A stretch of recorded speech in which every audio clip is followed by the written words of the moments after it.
오늘은 믿음으로 살아가는 파수꾼이라는 제목으로 말씀을 전하겠습니다. 오늘 우리가 읽은 본문 이 하박국서의 특징이 한 가지 있다면은 두 가지 질문으로 유명하다는 것입니다. 대부분의 선지서들 보면은 이 선지자가 하나님께 말씀을 받아가지고 이렇게 선포하는 것으로 내용이 이루어져 있는데, 이 하박국서는 이 하박국 선지자가 하나님 앞에 두 가지 질문을 하고 하나님께서 대답하시는 그런 형식으로 이 내용이 이루어진 것을 보게 됩니다. 자, 이 하박국 선지자가 드렸던 첫 번째 질문, 그것은 바로 이스라엘 내에 왜 이렇게 악이 성행하는가 하는 것이었습니다.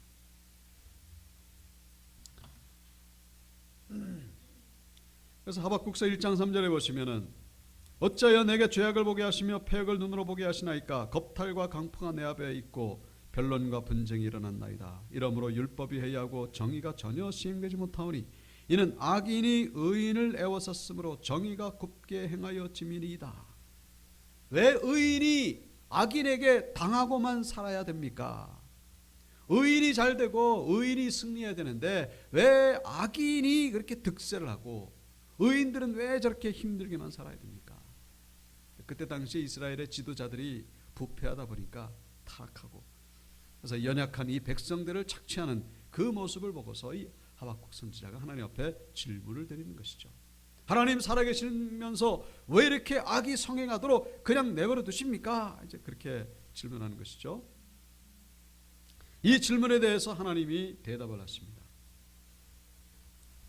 자, 바벨론을 통하여 심판할 것이다, 그렇게 대답하시는데, 보라 내가 사납고 성급한 백성, 이 바벨론이죠. 곧 땅이 넓은 곳으로 다니며 자기의 소유가 아닌 거처들을 점령하는 갈대아 사람을 일으켰다. 갈대아 사람이 바로 바벨론 사람들. 바벨론 사람들을 통하여 이스라엘을 심판할 것이다. 자, 그래서 이 하박국서는 두 번째 질문을 할 수밖에 없는 것이죠. 어찌하여 바벨론을 통하여 심판하십니까? 이스라엘이 이 잘못된 것은 맞는데 그렇다고 해서 그 잔인하고 흉악한 이 바벨론을 통하여 이스라엘을 심판하신다는 거, 이건 좀 잘못된 거 아닙니까? 1장 17절이죠. 그가 그물을 떨고는 계속하여 여러 나라를 무자비하게 멸망시키는 것이 옳으니까. 우리 자녀가 잘못됐다고 해가지고 자녀 교육시킨답시고 조폭을 불러다가 교육시키는 그런 경우는 없죠. 빈대 잡으려다가 초가삼간 태울 수는 없는 일이 아니겠는가, 이제 그런 의미로 이 하박국 선지자가 아무리 이스라엘이 잘못됐지만은 그렇다고 해서 저 바벨론을 통하여 심판한다는 거 너무하는 거 아닙니까? 자, 여기에 대한 두 번째 질문에 하나님께서 뭐라고 대답하십니까? 바벨론도 심판당할 것이다. 내가, 여기서 내는 바벨론입니다. 여러 나라를 노획하였으므로 그 모든 민족의 남은 자가 너 바벨론을 노력하리니 이는 내가 사람의 피를 흘렸으며 또 땅과 성읍과 그 안의 모든 주민에게 강포를 향하였음이니라. 이 바벨론도 결국에는 심판당한다, 이제 그런 말씀으로 응답하시는 것을 보게 됩니다. 그래서 결국 이제 3장에 가서 이 하박국 선지자가 하나님을 찬양하는 그런 고백으로 이 하박국서가 끝나고 있는데, 오늘 이 읽은 본문은 2장 1절부터 4절은 이 하나님께서 두 번째 대답을 하시기 전에 그 모습을 보여주고 있습니다. 두 번째 대답을 기다리는 이 하박국서의 모습. 그래서 1절에 보시면은 하나님이 뭐라 말씀하실는지 내가 기다리고 바라보며 나의 질문에 대하여 어떻게 대답하실는지 내가 볼 것이다. 자, 지금까지 말씀드린 이 하박국 선지자와 하나님의 이 대답을 통해서 우리가 묵상할 수 있는 첫 번째 메시지 뭐겠습니까? 하박국 선지자의 온통 관심, 그의 최고의 관심은 어디에 있습니까? 어떻게 해야 성공할까? 어떻게 해야 잘 먹고 잘 살까? 이런 것이 아니라 온통이 하나님의 나라, 어떻게 해야 하나님의 질서, 하나님의 의가 이 땅에 이루어질 수 있을까? 어떻게 하나님의 거룩하시고 선하신 뜻이 이 땅에 이루어지고 이 땅이 회복될 수 있을까? 거기에 최고의 관심이 맞춰져 있다는 것을 우리가 여기서 묵상할 수가 있다는 것이죠. 우리가 그 메시지를 들어야 된다. 여러분, 우리가 신앙생활하면서 여러 가지 이유로 우리가 신앙생활 하잖아요. 개인적인 이유로 인해서, 육신적인 이유로 인해서 우리가 신앙생활합니다. 그래서 하나님께서 응답해 주시고 회복시켜 주시기를 간절히 바라는 마음으로 신앙생활합니다만, 그거 잘못됐다는 것이 결코 아닙니다. 하나님의 자녀로서 그 권리가 있으니까 하나님이 그것을 도와주시옵소서. 그러나 오늘 이 하박국 선지자를 통하여 우리에게 주시는 첫 번째 메시지는 바로 우리가 계속해서 우리의 육신적인 문제에만 우리가 매달릴 것이 아니라 좀 더 하나님의 나라와 하나님의 의, 하나님의 뜻, 하나님의 질서가 이 땅에 이루어지기를 간절히 바라는 마음으로 신앙생활을 해야 된다는 것을 우리에게 말씀하고 있음을 기억해야 된다는 것입니다. 하박국 선지자를 좀 닮아가자는 거예요. 선지자가 따로 있는 게 아니라 바로 이런 마음을 가지고 살아가는 사람. 오늘 말씀의 제목이 뭡니까? 믿음으로 살아가는 파수꾼. 파수꾼, 뭐 지킨다는 얘기잖아요. 온통 최고의 관심, 바로 하나님의 뜻, 하나님의 영광, 하나님의 나라. 그래서 마태복음 6장 34절에서 말씀하고 있죠. 다 같이 읽어보겠습니다. 시작. 너희는 먼저 그의 나라와 그의 의를 구하라. 그리하면 이 모든 것을 너희에게 더하시리라. 아멘. 우리는 대체적으로 먼저 이 모든 것을 구하는 그런 경우가 있잖아요. 순서가 바뀌는 경우가 있어요. 먼저 해야 될 것은 그의 나라와 그의 의를 구하라. 누구처럼? 하박국 선지자처럼. 이런 성숙한 신앙인들이 다 되시길 주 이름으로 축원합니다. 어떻게 해야 하나님의 뜻이 이루어질 수 있을까?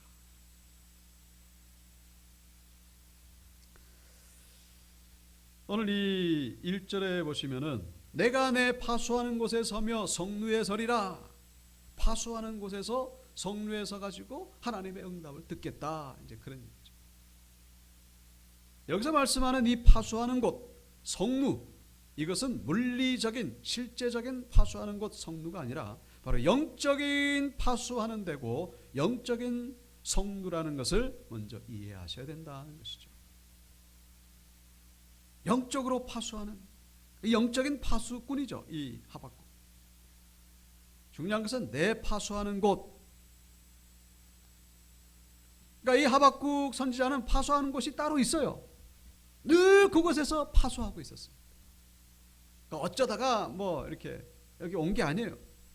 어쩌다가 파수하는 게 아니라 그의 삶이 늘 파수하는 것으로 늘 진행되고 있었다라는 사실. 따로 있어요. 그가 파수한 곳이.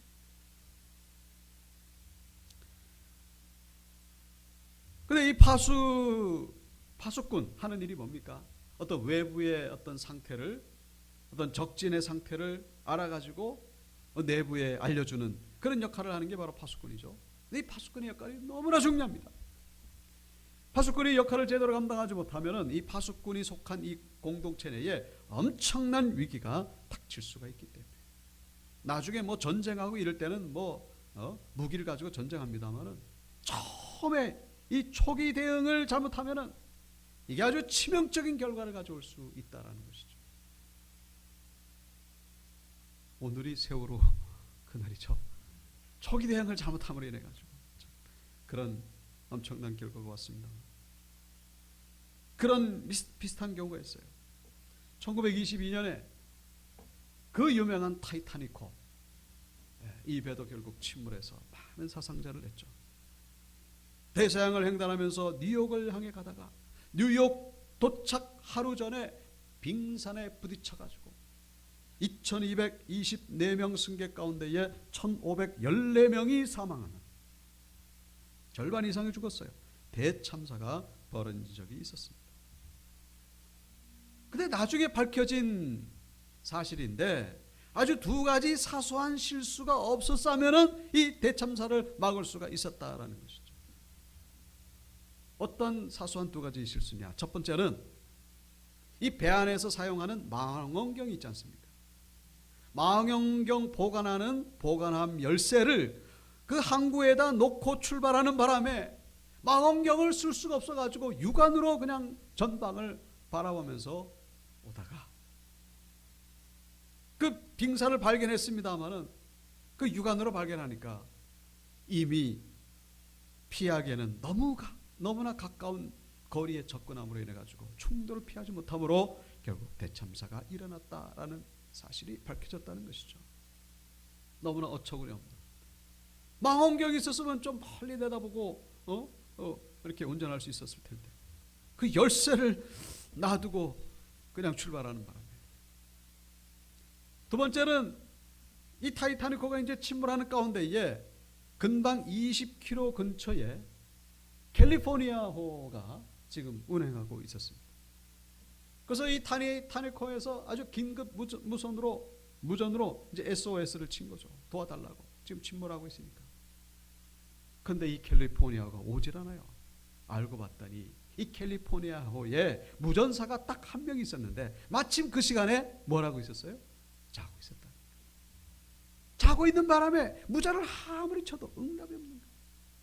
만약에 그때 이 무전을 들었더라면 캘리포니아호가 와가지고 많은 사람들을 건졌을 텐데 자고 있는 바람에. 그러니까 그 망원경 보관함의 열쇠만 가지고 출발했더라도 캘리포니아의 그 무전사가 잠을 자고 있지만 않았더라도 이 대참사를 막을 수 있었을 텐데 참으로 안타까운 결과를 우리에게 보여주고 있는 것을 바로 이 파수꾼의 역할이 얼마나 중요한지를 알려주는 그런 사건이라고 말할 수 있습니다. 망원경, 무전수 다 이 파수꾼에 해당되는 그런 물건과 사람이 아니겠습니까? 파수꾼의 역할이 그만큼 중요하다라는 사실이죠. 여러분, 우리의 신앙생활 가운데도 파수꾼이 필요하다는 것을 우리가 기억해야 된다는 것이죠. 파수꾼이 누굽니까? 여러분, 파수꾼이 따로 있는 게 아니라 바로 모든 신앙인들이 바로 하나님 앞에서 파수꾼으로 부름받았다라는 사실을 잊지 마셔야 된다는 것이죠. 우리가 모두가 다 파수꾼이에요. 내 삶에 대해서 내가 파수꾼이고, 우리 가정에 내가 영적인 파수꾼이고, 우리 교회에 내가 파수꾼으로 부름받았다는 사실. 이 나라와 이 민족과 이 사회를 위해서 내가 영적인 파수꾼으로 부름받았다라는 사실을 잊어서는 안 된다는 것이죠. 그래서 파수꾼이 살아있으면은 그나마 이렇게 안전하게 갈 수 있는데 파수꾼이 그냥 제 역할을 감당 못하면 이건 뭐 완전히 망하게 된다는 사실. 여러분, 이스라엘 역사 참 신기한 역사입니다. 그 조그만 나라가 강대국들 틈에서 엄청난 괴롭힘을 당하고, 그리고 내부적으로도 그렇게 모순이 많고 악이 많았습니다만은 그래도 역사가 지금까지 흘러갈 수 있었던 결정적인 비결은 뭐냐? 이 하박국 선지자와 같은 파수꾼이 있었기 때문이다라는 사실이죠. 파수꾼 때문에 그나마 유지할 수가 있었던 거예요. 하나님 우리를 파수꾼으로 부르셨습니다. 우리가 이 파수꾼의 사명을 잘 감당하면은 우리는 하나님의 은혜로 살아갈 수 있지만은, 그렇지 않으면은 하나님의 은혜에서 멀어질 수밖에 없다라는 사실을 잊지 마셔야 된다는 것입니다. 여러분, 파수꾼에 우리가 할 수 있는 최고의 사명 뭡니까? 그게 바로 기도의 사명이다라는 것이죠. 어떻게 우리가 영적으로 파수를 합니까? 그게 다른 게 아니라 바로 기도하는 데 있다라는 것이죠. 기도하면 뭐 하나님이 뭐 음성으로 들려줍니까? 그게 아니고 미리 막아주신다라는 사실입니다. 미리 비껴가게 하신다라는 것이죠. 마태복음 26장 41절 다 같이 읽겠습니다. 시작. 시험에 들지 않게 깨어 기도하라. 마음에는 원이라되 육신이 약하도다 하시고. 아멘. 여러분, 기도의 사명이 바로 파수의 사명임을 기억하시고, 이 기도의 사명을 통하여 우리의 삶, 우리 가정, 이 교회, 이 나라 민족, 이 파수의 사명을 잘 감당하시는 우리 온유교회 원석들 다 되시기를 주님의 이름으로 축원합니다. 자, 2절에 보시면은 여호와께서 내게 대답하여 이르시되, 자, 바벨론에 심판당할 것이다 그 말씀을 하시기 전에 하나님께서 하박국서에게 말씀하십니다. 이 묵시를 판에 명백히 새겨가지고 달려가면서도 읽을 수 있게 하라. 이 묵시를 판에 기록해가지고 어느 정도로 명백하게 기록하냐? 달려가면서도 읽을 수 있도록 이 묵시를 기록해라. 자, 이 묵시라는 말 들어보셨죠? 묵시와 비슷한 말이 계시라는 단어입니다. 묵시나 계시나. 뜻이 뭐냐면은 감춰져 있는 것을 이렇게 드러낸다, 그런 뜻이죠. 덮어져 있는 것을 이렇게 드러내는 것. 그게 바로 묵시, 계시 그런 뜻입니다. 근데 차이점이 좀 있죠. 묵시와 계시. 근데 이 묵시는 이 종말에 관련된 그런 단어가 바로 묵시입니다. 그러니까 심판, 이루어질 심판. 근데 이 계시는 좀 더 그 범위가 넓죠. 자연 계시, 뭐 특별 계시. 우리가 또 계시를 받는 경우도 있잖아요. 특별하게. 그래서 오늘 본문에 나오는 이 묵시는 구체적으로 이 4절부터 2장 전체에 나오는 내용입니다. 이 4절부터 끝절 20절까지 나오는 20절 끝절까지 나오는 내용인데, 이 내용을 한마디로 말씀드리면은 서두에 말씀드린 대로 바벨론이 심판당한다. 이 종말에 관한 내용이니까 이 묵시라고 표현할 수가 있는 것이죠. 우리 신약성경 요한계시록, 세상의 종말에 관련된 내용이니까 이 요한계시록보다는 요한묵시록이라고 해야 좀 더 자연스러운 표현이 아닐까. 어쨌거나 오늘 본문에 나오는 이 묵시는 바벨론이 심판당한다 그런 얘기예요. 그것을 어떻게 기록하라? 명백히 새겨라. 어느 정도로? 달려가면서도 읽을 수 있도록 바벨론이 심판당한다라는 것을 기록해라 그런 얘기죠. 그런데 이 2절의 이 말씀을, 이 원어를 조금 다르게 해석할 수도 있습니다. 무슨 뜻이냐면은 이 오늘 본문에는 달려가면서도 읽을 수 있게 하라, 그렇게 명백히 새기라, 이제 그런 말씀인데, 이걸 다르게 해석하면은 달려가기 위해서 명백히 기록해라, 그렇게 해석할 수 있다 그런 얘기죠. 다시 말씀드리면은 오늘 본문에 나오는 이 2절의 말씀은 기록하는 데 목적이 있습니다만은, 제가 말씀드린 거는 달려가는 데 초점이 있다라는 것이죠. 달려갈 수 있도록 하기 위해서 이 묵시를 기록해라 그런 얘기죠. 묵시를 기록하는 거, 그거는 이제 첫 단계고, 진짜 중요한 건 뭐냐? 달려가도록 하기 위해서 이걸 읽으면 달려가게 된다 그런 얘기죠. 지금 이스라엘의 상태는 달려갈 수 없는 상태입니다. 그야말로 쓰러져 있어요. 서두에 말씀드린 대로 이 내부적으로는 이 악으로 가득 차 있고 모순으로 가득 차 있고, 그리고 외부적으로는 이 강대국 바벨론 같은 나라들의 침략을 당하기, 그런 폭풍전야와 같은 그런 상태이기 때문에 완전히 그로기 상태, 혼수 상태에 빠져있는 그런 이스라엘. 그런데 이 이스라엘에게 이 바벨론이 심판당한다는 이 묵시를 보여주면은 그때부터는 완전히 회복되는 역사가 일어나게 된다는 것을 말씀하고 있는 것이죠.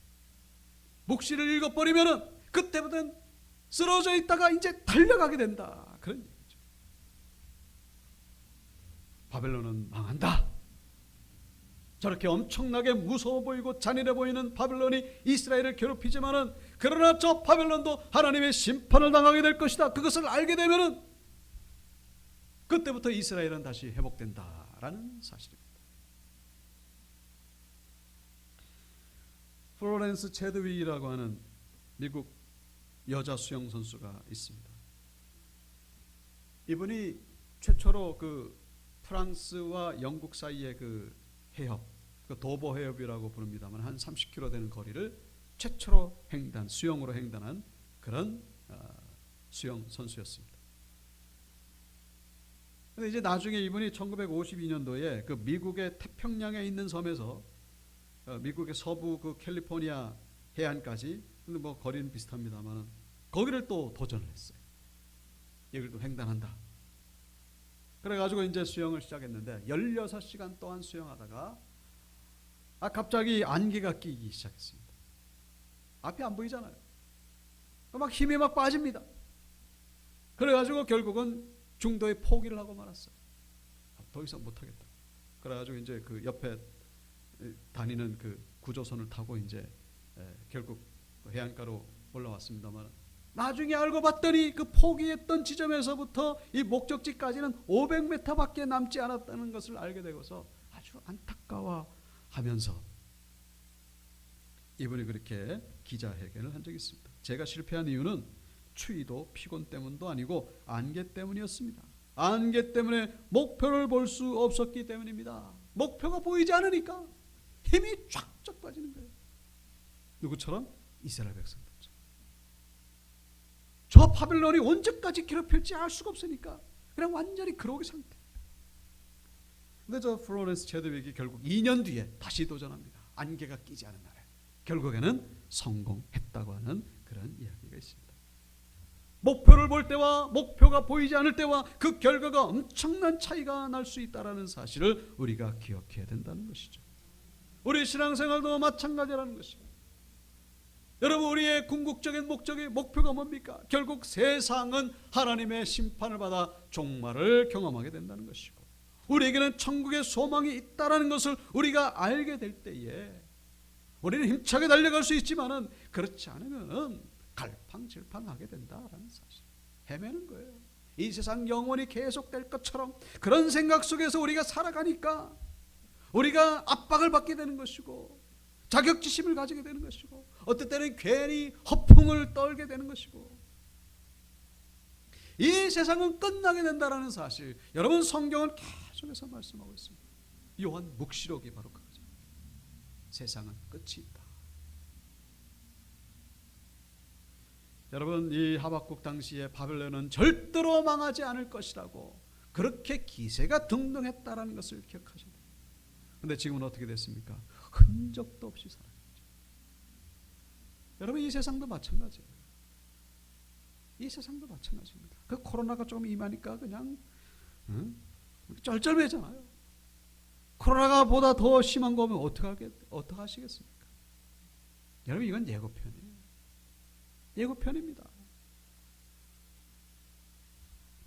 계시록 14장 8절. 묵시록이죠. 요한 묵시록. 또 다른 천사고 둘째가 그 뒤를 따라 말하되 무너졌도다 무너졌도다 큰 성 바벨론이여. 실제 바벨론이 망하기도 했습니다만은 여기서 말하는 바벨론은요, 이 세상을 말하고 있다는 것을 기억하셔야 된다는 거예요. 모든 나라에게 그의 음행으로 말미암아 진노의 포도주를 먹이던 자로다 하더라. 이 세상은 취해 있습니다. 물론 평상시에는 멀쩡하죠. 아주 깨끗하고 또렷또렷합니다. 그러나 영적으로 볼 때는 취해 있다. 다 취해 있어요. 뭔가에 취해 있어요. 부귀영화, 성공, 쾌락, 욕심. 그게 하나님 보실 때는 취해 있는 거예요. 그 바벨론이 망하게 된다라는 사실입니다. 여러분, 이것을 아셔야 비로소 우리는 달려가는 자가 될 수 있다라는 사실입니다. 세상은 영원히 지속되는 게 아니에요. 경제가 발달하고 과학이 발달하고 문화가 발달하니까 영원히 지속될 것처럼 우리가 생각됩니다만, 그는 마치 하박국 당시에 바벨론을 생각하는 것과 동일하다는 사실을 잊지 마셔야 됩니다. 결국에는 망한 바벨론처럼 이 세상은 하나님의 심판을 향해 가고 있다는 사실, 믿음의 눈을 뜨셔서 천국의 소망을 바라보시고 하나님의 역사를 바라보시고, 그래서 파수꾼의 역할을 감당하시는 우리 성도님들 다 되시기를 주의 이름으로 축원합니다. 깨어있어야 됩니다. 깨어있어야 됩니다. 마지막으로 4절입니다. 보라, 그의 마음은 교만하며 그 속에서 정직하지 못하나 의인은 그의 믿음으로 말미암아 살리라. 우리가 많이 들어봤던 말씀이죠. 의인은 그의 믿음으로 말미암아 살리라. 의인의 삶의 방식은 믿음으로 산다라는 것이죠. 믿음으로 구원 얻는다, 믿음으로 산다, 조금 의미가 다릅니다. 둘 다 뭐 같은 말이죠. 맞는 말이죠. 믿음으로 구원을 얻는 것, 그것도 맞아요. 그런데 오늘 본문에 나오는 이 말씀은 이 삶의 방식을 말하는 거예요.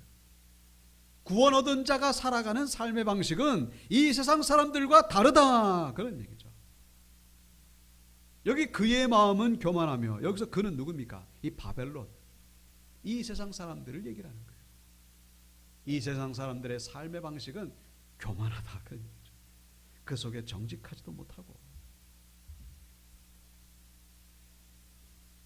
5절에 보시면 그는 술을 즐기고 거짓되고 교만하여 가만히 있지 아니하고 스올처럼 자기의 욕심을 넓히고. 세상 사람들의 삶의 형태가 그래요. 따지고 보면 그렇다는 것이죠.